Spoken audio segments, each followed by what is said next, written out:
ધોરણ 6 ચેપ્ટર 5 પાયાના આકારોની સમજૂતી માં પેલું ખાલી જગ્યા છે તો કે રેખાખંડ XY ઉપર A બિંદુ છે તો XA વત્તા AY બરાબર x શું થાય તો આ રેખાખંડ દોરેલો છે X અને Y એના ઉપર A બિંદુ છે તો આનું માપ અને આનું માપ બેનો સરવાળો કરો તો શું જવાબ આવે XY।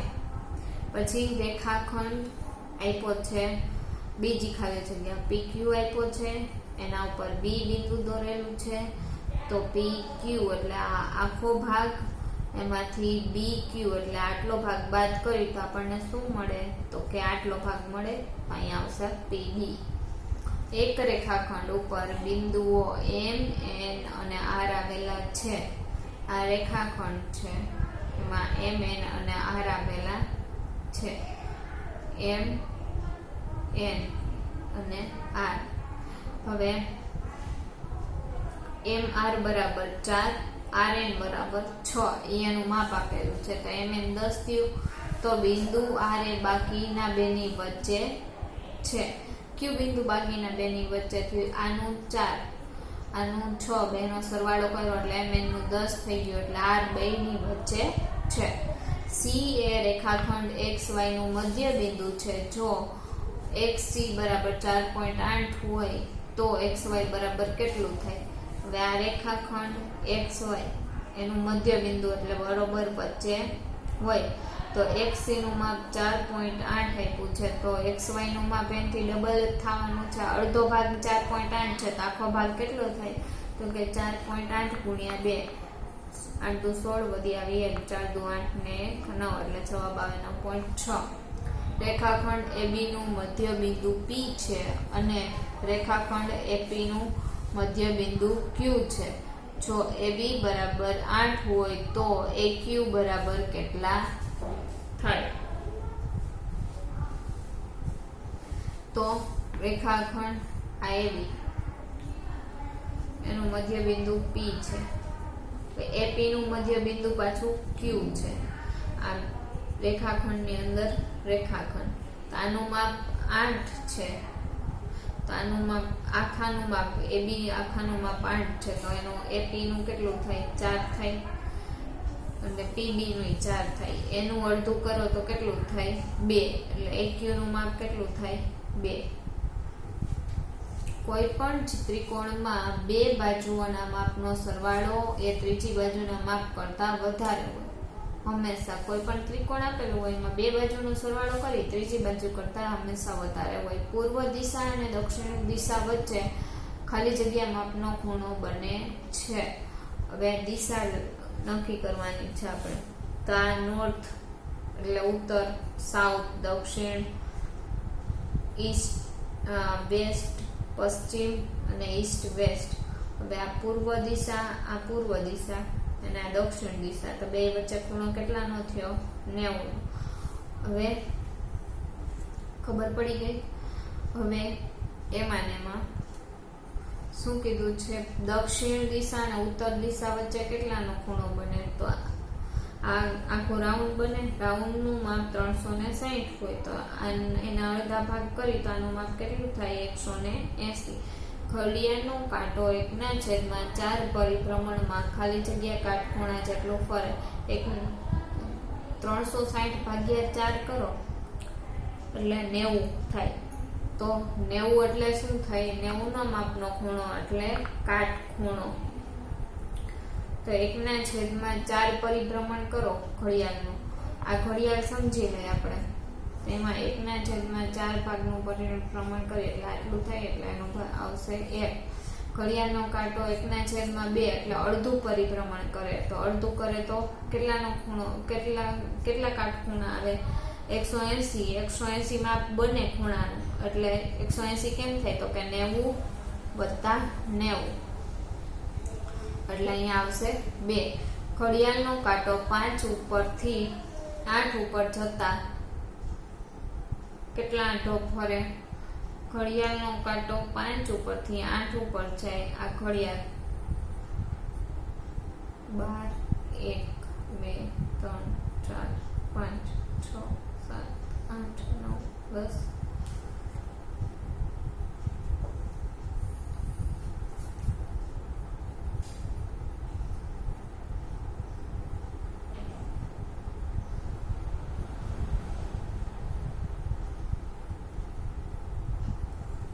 ઘડિયાળ છે, એમાંથી 5 ઉપરથી 8 ઉપર જતા કેટલો આંટો ફરે? તો કે 1/4. હવે 12 ઉપરથી 9 ઉપર જવું હોય તો કેટલો આંટો ફરે?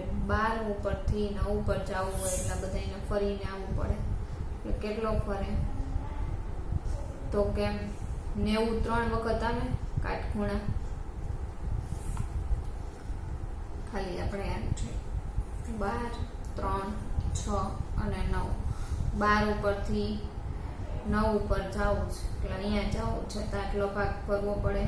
તેમાં કેટલા કાટખૂણા થાય? 1 2 અને 3, એટલે 3/4. ઘડિયાળનો કાંટો 1 ઉપરથી શરૂ કરી 1/2 પરિભ્રમણ કરે તો ક્યાં સુધી પહોંચે? અહીંયા 1 છે, 1 થી પરિભ્રમણ કરે તો ક્યાં સુધી પહોંચે? તો કે 7 સુધી. ઘડિયાળનો કાંટો 8 ઉપરથી 9 ઉપર પહોંચે તો કેટલા માપનો ખૂણો બને? તો કે 30 ના માપનો. જેને લંબાઈ અને પહોળાઈ જેવા બે જ માપ હોય તેવી આકૃતિને શું કહેવાય? દ્વિપરિમાણીય. દ્વિપરિમાણીય એટલે કેટલી? તો કે આ લંબચોરસ છે તો લંબચોરસમાં એની લંબાઈ આ એની પહોળાઈ બે જ માપ આપેલા છે. અને લંબચોરસની પાછળ શું છે એ આપણને કાંઈ દેખાતું નથી, ખાલી અત્યારે એની લંબાઈ અને પહોળાઈ દેખાય છે. તો આ આકૃતિ છે એ કઈ થઈ? દ્વિપરિમાણીય આકૃતિ. હવે જેને લંબાઈ, પહોળાઈ અને ઊંચાઈ જેવા 3 માપ હોય એને ત્રિપરિમાણીય કહેવાય. તો કે આ એક ઇરેઝર છે તો ઇરેઝરમાં જ આપણે જોઈ એના આપણે 3 ભાગ પડે. એક સામેથી જોતા આ દેખાય છે, આ ભાગ પાછળનો ભાગ દેખાય છે અને એક નીચે છે. તમે હાથમાં લ્યો તો એની 3 બાજુથી તમે જોઈ શકો છો. તો એ ત્રિપરિમાણીય થઈ, એની લંબાઈ, પહોળાઈ અને ઊંચાઈ. બીજું એક ઉદાહરણ જોતું હોય તો આપણે પાસો, સાપસીડીમાં જે પાસો રમીએ એ પાસો છે એની 12 બાજુ હોય તો બધી બાજુ આપણને દેખાય છે તો એ ત્રિપરિમાણીય થઈ. ઇંગ્લિશમાં એને 3D કહેવાય, આને કહેવાય 2D. જેને સામેથી જોતા ખાલી બે જ બાજુ દેખાતી હોય એ 2D, ને જેને આપણે હાથમાં લઈ અને ચારેકોરથી જોઈ શકીએ તો એ વસ્તુને કહેવાય 3D. રોલરનો આકાર કેવો છે? રોલર છે એ તો તમે જોયું જ હશે. તો એનો આકાર કેવો થાય? તો કે નળાકાર. ઈંટનો આકાર કેવો છે? તો ઈંટ જોઈ હોય તો આવી દેખાય, લંબઘન.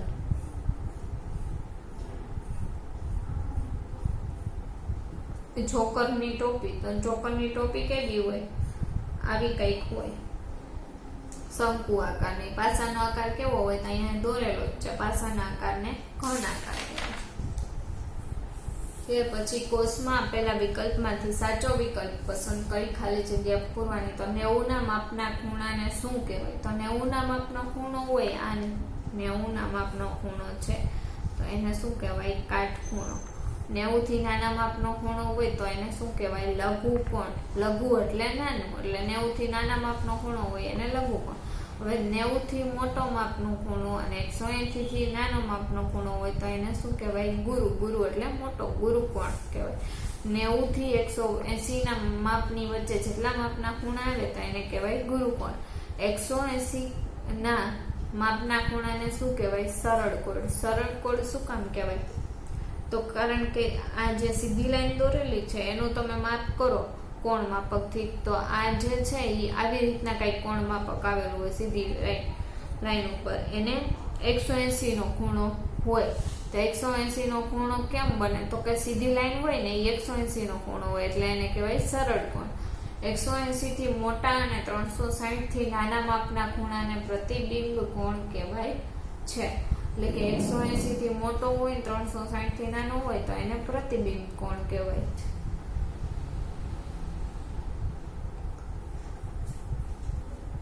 જે ત્રિકોણમાં 3 બાજુઓના માપ સરખા હોય તે ત્રિકોણને ખાલી જગ્યા ત્રિકોણ કહેવાય. 3 બાજુના માપ સરખા હોય તો એને શું કહેવાય? તો કે સમબાજુ ત્રિકોણ, કારણ કે ત્રણેય બાજુના માપ સરખા છે એટલે એને સમબાજુ ત્રિકોણ. જે ત્રિકોણમાં બે બાજુના માપ સરખા હોય તે ત્રિકોણને બે જ બાજુના માપ સરખા છે એટલે એને કહેવાય સમદ્વિબાજુ ત્રિકોણ. જે ત્રિકોણમાં ત્રણેય બાજુઓના માપ જુદા જુદા હોય તે ત્રિકોણને ખાલી જગ્યા ત્રિકોણ કહેવાય. એટલે કે ત્રણેય બાજુના માપ સરખા જ નથી, સરખા ન હોય એને શું કહેવાય? વિષમ કહેવાય. એટલે કે વિષમ બાજુ ત્રિકોણ. ત્રિકોણ એબીસી માં a બરાબર 60, b બરાબર 50, c બરાબર 70 છે. તો ત્રિકોણ એબીસી એ કેવું છે? કેવું છે એટલે ખૂણાના આધારે તમને ખૂણા કીધા છે 60, 50 અને 70. હવે આપણે આગળ જોયું કે જેનું માપ 90 થી નાનું હોય એને લઘુકોણ કહેવાય. તો અહીંયા ત્રણેય ખૂણા લઘુકોણ છે. 60 છે એ 90 થી નાનું છે, 50 90 થી નાનું છે, 70 90 થી નાનું છે. તો એ લઘુકોણ થયું. પછી એટલે લઘુકોણ છે, ત્રણેય ખૂણાના માપ 90 થી નાના છે. હવે જે ત્રિકોણમાં ત્રણેય ખૂણાના માપ 90 થી નાના હોય ને એને લઘુકોણ ત્રિકોણ કહેવાય. ત્રિકોણ PQR માં ખૂણો P 20, ખૂણો Q 50 અને ખૂણો R 110 છે. તો ત્રિકોણ PQR એક ખાલી જગ્યા ત્રિકોણ છે. હવે જે ત્રિકોણમાં ગમે એક ખૂણો 90 થી મોટો હોય, 90 થી મોટો હોય એટલે કેવો હોય? ગુરુકોણ હોય. તો ગમે એક ખૂણો અહીંયા R છે એ ગુરુકોણ છે, 110 માપ છે, 90 થી વધારે. તો એ ત્રિકોણ કેવું થયું? ગુરુકોણ ત્રિકોણ. ત્રિકોણ XYZ માં ખૂણો X 40, ખૂણો Y 50, ખૂણો Z 90 છે. તો ત્રિકોણ XYZ એ ખાલી જગ્યા ત્રિકોણ છે. તો એ આવશે 90. તો અહીંયા જે ત્રિકોણમાં કોઈ પણ એક ખૂણાનું માપ 90 હોય તેને કાટકોણ ત્રિકોણ કહેવાય. ત્રિકોણ DEF માં D બરાબર 5 સેમી, EF બરાબર 6 સેમી, DF બરાબર 5 સેમી છે. તો ત્રિકોણ કેવું થાય? તો આગળ આપણે એક વ્યાખ્યા જોઈ હતી કે જે ત્રિકોણમાં બે બાજુના માપ સરખા હોય તો તે ત્રિકોણને સમદ્વિબાજુ ત્રિકોણ કહેવાય. તો અહીંયા ત્રિકોણ DEF માં DE અને DF માં બે બાજુના માપ સરખા છે. તો ત્રિકોણ કયું થાય? સમદ્વિબાજુ ત્રિકોણ. ત્રિકોણ FOX માં FO બરાબર 4 સેમી, OX બરાબર 5 સેમી, FX બરાબર 6 સેમી છે. તો ત્રિકોણ FOX એ ખાલી જગ્યા ત્રિકોણ છે. તો અહીંયા 4 સેમી, 5 સેમી અને 6 સેમી ત્રણેય માપ અલગ અલગ છે. તો જે ત્રિકોણના ત્રણેય માપ અલગ હોય ત્રિકોણ કયું કહેવાય? તો કે વિષમ બાજુ ત્રિકોણ. ત્રિકોણ MNP માં MN બરાબર 5.5 સેમી, NP બરાબર 5.5 સેમી, MP બરાબર 5.5 સેમી છે. તો ત્રિકોણ MNP એ ખાલી જગ્યા ત્રિકોણ છે. તો એમાં શું આવે? સમબાજુ, કારણ કે ત્રણેય બાજુના માપ સરખા છે, MN, NP અને MP. તો ત્રિકોણ કેવું ત્રિકોણ થાય? સમબાજુ ત્રિકોણ. ત્રીજું,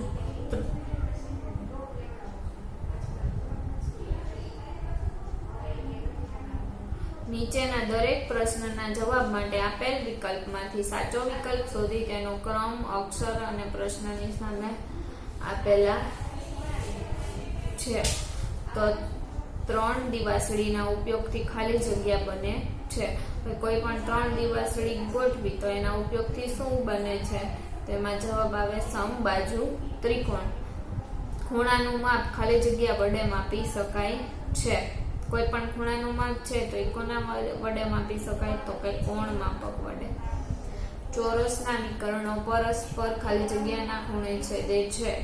ચોરસ છે, એના વિકર્ણો છે તો પરસ્પર બધાય ક્યાં છેદે? તો કે કાટખૂણે. જવાબ આવશે ડી. ત્રિકોણને ખાલી જગ્યા અંગો હોય છે. કેટલા હોય? તો કે ત્રિકોણ છે 3 બાજુ, 3 ખૂણા અને 3 શિરોબિંદુ. એટલે શું થાય? 3 બાજુ, 3 ખૂણા અને 3 શિરોબિંદુ. તો ત્રિકોણને કુલ કેટલા અંગ થાય? 3 બાજુ અને 3 બાજુ અને 3 ખૂણા જોઈએ એટલે ત્રિકોણને કુલ 6 અંગ થાય. ખાલી જગ્યાની આકૃતિ લંબ રેખાખંડ દર્શાવે છે. મૂળાક્ષર વી ની ના કારણ કે બી માં રેખાખંડ દેખાય છે. રેખાખંડ કોને કહેવાય? તો આને રેખાખંડ કહેવાય. ખૂણો એલ તો કે નહીં. રેલવેના બે પાટા તો કે નહીં. રેલવેના બે પાટા આમ સમાંતર આપેલા હોય. ટેબલની સપાટીની સામસામેની બાજુ તો કે ખાલી જગ્યાની આકૃતિ લંબ રેખાખંડ દર્શાવે છે. લંબ રેખાખંડ આ આપણે દોર્યો ખાલી રેખાખંડ દોર્યો. લંબ રેખાખંડ એટલે રેખાખંડ એને લંબ. તો એવી આકૃતિ કઈ દેખાય છે? તો કે એલ, મૂળાક્ષર એલ. ખાલી જગ્યાના માપનો ખૂણો પ્રતિબિંબ કોણ છે.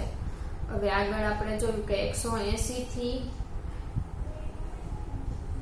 360 માપનો ખૂણો હોય એ પ્રતિબિંબ કોણ કહેવાય. એની વચ્ચે આવતા ખૂણા. તો એની વચ્ચે આવતો ખૂણો 120 180 થી નાનો છે, 100 180 થી નાનો છે, મોટો કયો છે? 200. એટલે એમાં જવાબ આવશે સી. ખાલી જગ્યાના માપના ખૂણાને સરળ કોણ કહે છે? 180 આપણે આગળ જ શીખ્યું હતું કે 180 ના માપનો ખૂણો હોય. આ 180 ના માપનો ખૂણો છે તો એને સરળ કોણ કહેવાય. જે ચતુષ્કોણની ચારે બાજુઓ સરખી હોય પણ ચારે ખૂણા કાટખૂણા ન હોય તો તેને ખાલી જગ્યા કહેવાય. ચારે બાજુ સરખી હોય તો એને શું કહેવાય? સમલંબ ચતુષ્કોણ. જે ચતુષ્કોણની ચારે બાજુ સરખી હોય અને ચારે ખૂણા કાટખૂણા હોય તો તે ચતુષ્કોણને ખાલી જગ્યા કહેવાય. ચારે બાજુ સરખી હોય પણ ચારે ખૂણા કાટખૂણા ન હોય તો એને સમબાજુ ચતુષ્કોણ. પણ આમાં શું કીધું? ચારે બાજુ સરખી ચારે ખૂણા કાટખૂણા હોય તો એવું શું બને? ચોરસ. ચોરસની ચારે બાજુનું માપ સરખું હોય, ચારે ખૂણા કાટખૂણા હોય. જે ત્રિકોણના ત્રણેય ખૂણા ખાલી જગ્યા હોય તો તે લઘુકોણ ત્રિકોણ બને. તો એમાં શું આવશે? 90 થી નાના. જો એમ એ રેખાખંડ PQ નું મધ્ય બિંદુ છે તો PQ બરાબર 1/2 PM થાય. રેખાખંડ PQ ના એનું મધ્ય બિંદુ. તો PQ બરાબર 1/2 PM થાય? ન થાય, ડબલ થવું જોઈએ. આ PM 2 વખત કરી ત્યારે PQ બને. એટલે પહેલું ખોટું. પશ્ચિમ દિશા દક્ષિણ દિશા વચ્ચે ખૂણો કાટખૂણો બને તો કે સાચું. ઘડિયાળનો કાંટો 8 અને 9 ઉપર જતા 30 નો ખૂણો બને તો કે સાચું. ઘડિયાળમાં 9 વાગે સરળ કોણ બને? ખોટું. 9 વાગે ને ઘડિયાળમાં એટલે કાટખૂણો બને. ઘડિયાળમાં 3 વાગે બે કાંટા વચ્ચે લઘુકોણ બને. ખોટું. 3 વાગે એટલે કાટખૂણો બને. બે સમાંતર રેખાઓ ક્યારેય છેદે નહીં. સાચું. બે સમાંતર રેખાઓ ક્યારેય છેદે નહીં. કંપાસ બોક્સના એક કાટખૂણાના માપ 45 45 અને 90. એક કાટખૂણાના માપ 45 45 અને 90 છે. સાચું. કંપાસ બોક્સના બીજા કાટખૂણાના માપ 30 60 અને 90 છે. સાચું. ચતુષ્કોણ એક ખુલ્લો બહુકોણ છે. ખોટું. ચતુષ્કોણ એ બંધ આકૃતિ છે. લંબચોરસ એ વિશિષ્ટ ચોરસ છે. ખોટું. દિવાસળીનો પેટીનો આકાર ઘન છે. ખોટું. દિવાસળીની પેટીનો આકાર લંબઘન છે.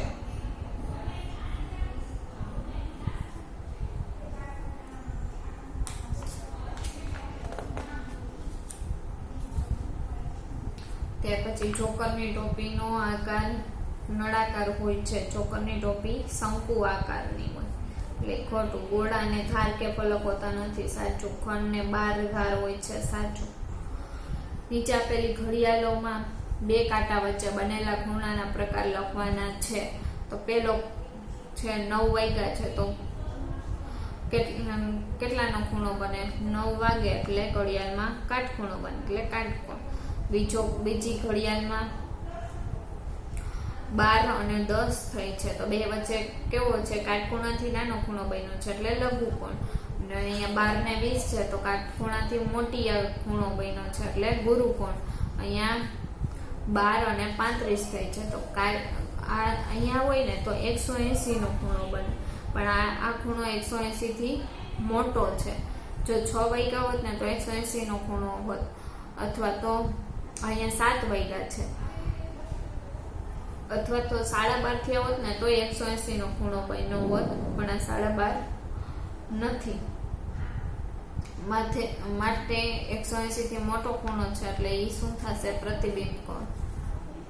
અહીંયા 10 વાગ્યા છે એટલે ખૂણો 90 થી નાનો છે એટલે લઘુકોણ. અહીંયા 12:15 થયા છે, ખૂણો કાટકોણ બને. અહીંયા 12:40 થઈ છે એટલે 180 થી મોટો ખૂણો બન્યો એટલે એ પ્રતિબિંબ કોણ. અને આ 6 વાગ્યા 180 નો ખૂણો છે એટલે સરળ કોણ. નીચે આપેલા ઘડિયાળમાં બે કાંટા વચ્ચેના ખૂણાનું માપ લખવાનું છે. અમુક સામાન્ય એવા ખૂણા છે જે એમને જોઈને લખી શકાય. હવે જો આમાં કેટલા 12 અને 1 વચ્ચે, હવે દરેક નંબર છે 1 2 3 4 5 12 વાગ્યા સુધીમાં દરેક નંબર વચ્ચે 30 નો ખૂણો હોય તો 12 ને 5 થઈ છે તો આ કાંટો અહીંથી અહીંયા ખઈશો તો બે કાંટા વચ્ચે 30 નો ખૂણો, તો 12 ને 10 થઈ છે તો બે કાંટા વચ્ચે આ 30 નો ખૂણો અને આ 30 નો ખૂણો એટલે 60 નો ખૂણો થાય. 12 ને 15 થઈ છે એટલે આ 30 ખૂણો, આ 30 ખૂણો અને આ 30 ખૂણો એટલે 90 નો ખૂણો થાય. 12 ને 20 છે તો આનો 30 નું માપ, આનો 30 નું માપ, આનો 30 નું માપ, આનો 30 નું માપ, ચારેયના 30 ના માપ એટલે કેટલા થયા 120. પછી 12 ને 25 તો અહીંયા કેટલું હતું 120, 120 માં 30 નાખીએ એટલે 150. પછી 12.5 તો એમાં 30 નાખીએ એટલે 180. પછી 12 35 એટલે 210, 12 ને 40 એટલે 240. બધામાં 30 ઉમેરતા જવાના. જો તો 30 નો ઘડિયો છે 30, 60, 90, 120, 150, 180, 210 અને 240. નીચે આપેલા ખૂણાઓના માપ પરથી ખૂણાનો પ્રકાર જણાવવાનો છે. માપ ખૂણો ABC બરાબર 20. 20 છે એ 90 થી નાનો છે એટલે ખૂણો લઘુકોણ. માપ ખૂણો PQR બરાબર 105. 105 છે એ 90 થી મોટો છે, 90 થી મોટો હોય એટલે શું હોય ગુરુકોણ. માપ ખૂણો DLP બરાબર 90. તો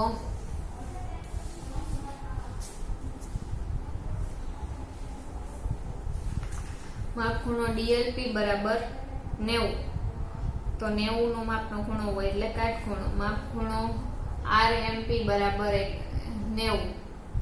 190 180 થી વધી ગયા, 180 થી મોટો હોય તો એને શું કહેવાય પ્રતિબિંબ કોણ. અહીંયા 225 છે, 225 છે 180 થી મોટા છે તો એ શું થાય પ્રતિબિંબ કોણ. અહીંયા XYZ અહીંયા 89 છે એ 180 થી 90 થી ઓછા છે એટલે લઘુ કોણ. અહીંયા 180 છે, 180 નું માપ હોય એટલે સરળ કોણ. અહીંયા 65 છે માપ, 90 થી નાનો એટલે લઘુ કોણ. અહીંયા 91 માપ છે એ 90 થી 1 મોટું છે એટલે ગુરુ કોણ. અહીંયા 95 90 થી 5 મોટા છે એટલે ગુરુ કોણ. નીચેની આકૃતિ પરથી ખૂણાઓના પ્રકાર લખવાના છે. તો આ 90 થી નાનો ખૂણો થયો, 90 નો ખૂણો કયો તો આને 90 નો નાનો ખૂણો થાય. આને ધ્યાનમાં લઈને આપણે જોવાનું. આ 90 થી નાનો ખૂણો છે એટલે લઘુકોણ, આ કાટકોણ. આ 90 થી વધી ગયો એટલે ગુરુકોણ. આ 90 થી વધી ગયો, આ અહીંયા સુધી હોત ને અંદરની સાઈડ નું પૂછવું હોત ને તો ગુરુકોણ થાય, પણ આ બહારની સાઈડ નો ખૂણો પૂછ્યો હતો એટલે આ સીધી લાઈન કરો તો આ 180 થાય ને 180 થી પણ વધારે ખૂણાનું માપ આવે એટલે આને કહેવાય પ્રતિબિંબ કોણ. પછી આ કાટખૂણો, પછી આ 90 થી નાનો છે એટલે લઘુ કોણ. અહીંયા પણ એવું આ સીધી લાઈન કરો તો આ 180 થાય અને એમાં આટલું માપ એડ કરો એટલે 180 થી વધારે થયું એટલે પ્રતિબિંબ કોણ. આ 180 નું માપ એટલે સરળ કોણ. એક રેખા દોરો. આ રેખા ઉપર 3 ક્રમિક બિંદુ A, B અને C મૂકો. AB, AC અને BC ના માપ લો. તે પરથી નક્કી કરો કે AB વત્તા BC વત્તા AC થાય. તો ABC છે એક રેખાખંડ લીધો. AB નું માપ 3 સેમી, BC નું માપ 3 સેમી, તો AC નું માપ કેટલું થયું 6 સેમી. 6 સેમી. પ્રશ્ન 10. ઘડિયાળના બે કાંટા દોરી. કાંટાની 1/4 ભાગના આટા, 1/2 ભાગનો આટો અને 3/4 ભાગના આટા દોરવાના છે. તો પેલા આપણે 5.6 નું જોઈએ. અહીંયા છે, અહીંયા 1/4 ભાગ, 1/4 આમ ચોરસ કરી તો આ કુલ આખું ગોળ છે. આમાંથી આ ચોથો ભાગ થાય. આપણે અપૂર્ણાંક શીખા તો અપૂર્ણાંકમાં શીખા કે આ 4 ભાગ છે, એમાંથી એક ભાગ એટલે 1/4. તો આ કુલ 4 ભાગ છે, એમાંથી એક ભાગ એટલે 1/4. ત્યાર પછી અડધો ભાગ કરવો છે તો ગમે એ રીતે કરી, આમ કરવું હોય તોય થાય અને આમ ગમે એ રીતે. આ એનો અડધો ભાગ. 8 ને 10 કર્યા ઈ એનો અડધો ભાગ, એટલે કે ટૂંકમાં 180 નો ખૂણો કરો ને એટલે ઈ એનો અડધો ભાગ. પછી 3/4 ભાગ તો કેટલા 6.25 કરો ને ત્યારે 3/4 ભાગ આખો આટો. આ એક ભાગ, આમ 4 ચોરસ કરો તો આ એક ભાગ, આ બીજો ભાગ, આ ત્રીજો ભાગ અને આ ચોથો, એટલે 3/4 ભાગ થયો. આપણે જોવાનું છે આ, જો એક ત્રિકોણ XYZ દોરો, તેની બાજુઓ માપો. તે પરથી નક્કી કરો કે ત્રિકોણની 2 બાજુઓના માપનો સરવાળો ત્રીજી બાજુના માપ કરતા વધારે છે. આ ત્રિકોણ XYZ અને 2 બાજુ લીધી આપણે, એક 3 સેમી, XY YZ 4 સેમી. તો ઓલી એના પછીની YZ છે એ 2 બાજુ કરતા મોટી છે, તો કે હા 5 સેમીની છે. તો ત્રીજી બાજુના સરવાળાના માપ કરતા વધારે છે. આ બેનો સરવાળો કરો, 3 ને 4 7. તાનું માપ છે 5. તો આ 7 છે, 3 ને 4 7. આના કરતા ત્રીજી બાજુ કરતા આ બેનો સરવાળો મોટો થાય. ઘડિયાળનો કાંટો કેટલો આંટો ફરશે?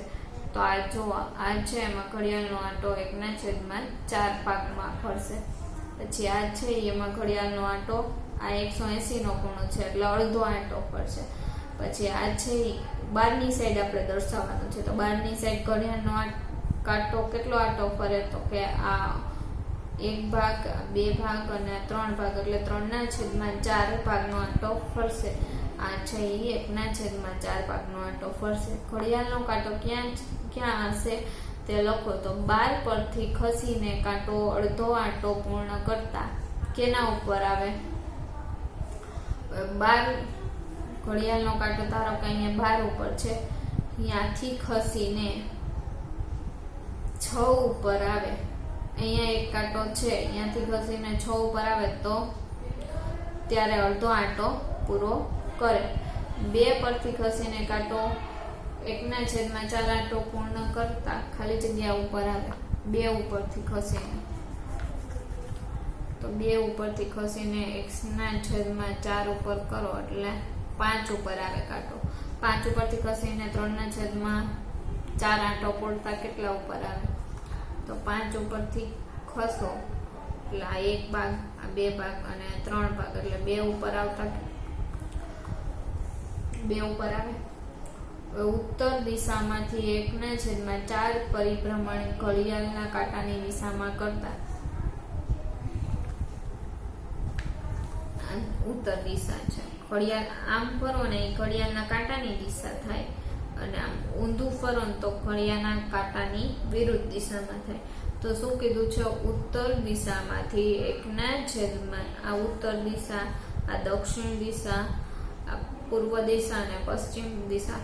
તો ઉત્તર દિશામાંથી 1/4 ભાગ ઘડિયાળની કાંટાની દિશામાં આવી તો કઈ દિશામાં પહોંચી? તો કે પૂર્વ દિશામાં. પૂર્વ દિશામાંથી અડધા ભાગનું પરિભ્રમણ કરતા ઘડિયાળના કાંટાની દિશામાં, આ પૂર્વ દિશા છે એમાંથી અડધું પરિભ્રમણ કરો તો કઈ દિશામાં આવી?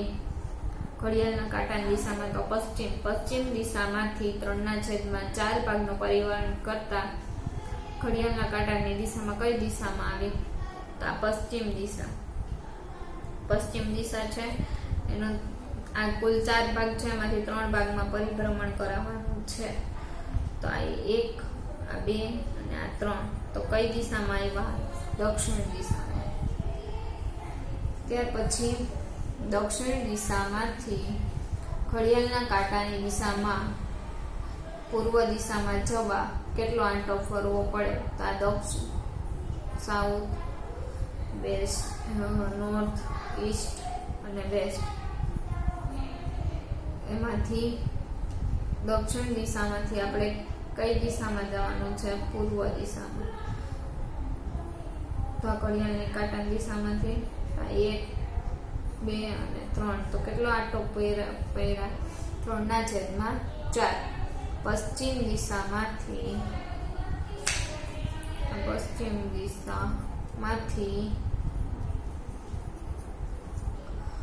ઘડિયાળના કાંટાની દિશામાં પૂર્વ દિશામાં જવું છે. તો કેટલો આંટો ફરવાનો? તો કે અડધો. પૂર્વ દિશામાંથી દક્ષિણ દિશામાં જવું તો કેટલો આંટો ફરવાનો? તો કે 1/4 ભાગનો. 3 પરથી 1 કાટખૂણા જેટલું ફરતા ક્યાં પછી જો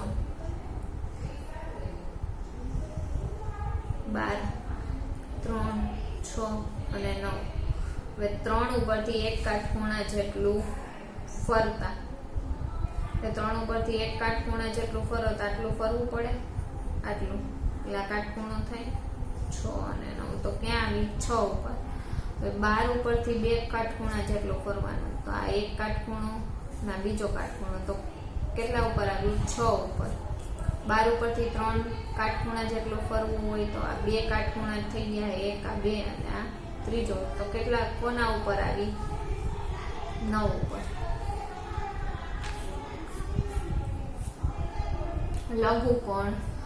લઘુકોણ છે તો એમાં શું આવશે? આટાનો 1/4 ભાગથી ઓછો એટલે કે 90 કરતા ઓછો. 1/4 ભાગ એટલે 90, એનાથી ઓછો એટલે લઘુકોણ. એટલે એમાં આવશે બી. કાટખૂણો એટલે આટાનો 1/4 ભાગ એટલે એમાં આવશે ડી. ગુરુકોણ 1/4 ભાગથી વધારે એટલે એમાં આવશે ઈ. આટાના 1/4 ભાગથી વધારે ને 1/2 ભાગની વચ્ચે. પછી સરળ કોણ એટલે 180. તો આટાનો અડધો ભાગ. પ્રતિબિંબ કોણ એટલે 180 થી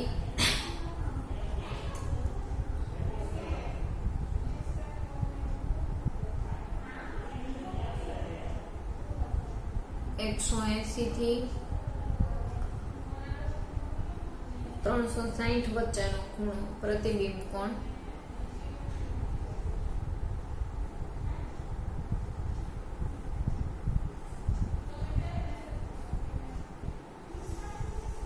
તો એમાં શું આવશે? આટાનો અડધા ભાગથી વધારે. અડધો ભાગ એટલે 180, તો 180 થી વધારે. સાચા જોડકા બનાવો.